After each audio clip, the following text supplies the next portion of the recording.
এটা গতকালের যে ইয়ার ইন্ডেক্স সেটা দেখছি। ব্লু স্পটটা হচ্ছে আমার বাড়ির লোকেশন অর্থাৎ চেতলা, এবং তার ওপরে যে অংশটা দেখতে পাচ্ছেন এটা হচ্ছে সারা পশ্চিমবঙ্গের। রেড মানে হচ্ছে ভেরি সিভিয়ার, মানে আমাদের 2.5 PM যদি আমরা ধরি, সেটা প্রায় 300 সাড়ে 300, যেখানে দিল্লিতে 500-র ওপর হয়ে গিয়ে স্কুল কলেজ সব বন্ধ করে দিয়েছে। আমাদের এইখানেতে যেটা এটা কালকের 6টা নাগাদ এটা তোলা, এখানে আমাদের ইয়ার ইন্ডেক্স প্রায় 134, মানে চেতলার পার্শ্ববর্তী এলাকা 134, এবং মেন যে heart of the city of the Kolkata তার ওপরে প্রায় 300 সাড়ে 300।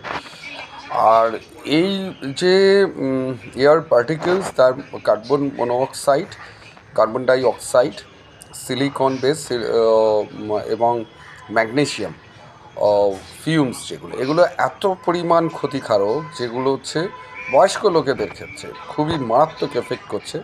এবং এই যে ইনফ্লুয়েঞ্জার কথা আমরা বলছি, সব কিন্তু ইনফ্লুয়েঞ্জার যেগুলো আমাদের অ্যাটাক করছে, বিশেষ করে লাংসে দম নিতে অসুবিধে হচ্ছে, তার একটা মেন কারণ হচ্ছে এইটা। আর অনেকে সর্দি সেরে যাচ্ছে, জ্বর বয়স্ক লোকেদের আবার অ্যাটাক করছে, বিকজ দ্য এয়ার পার্টিকেলস, এবং এই এয়ার পার্টিকেলসের জন্য মারাত্মক ক্ষতি হচ্ছে। তো আপনাদের আজকে ট্র্যাকিং করে দেখালাম, এবং তার কিছু সুনির্দিষ্ট পরিকল্পনা গভর্নমেন্টের অবভিয়াসলি করা উচিত।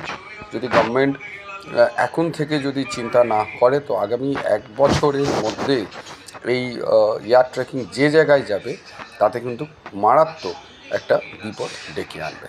ধন্যবাদ।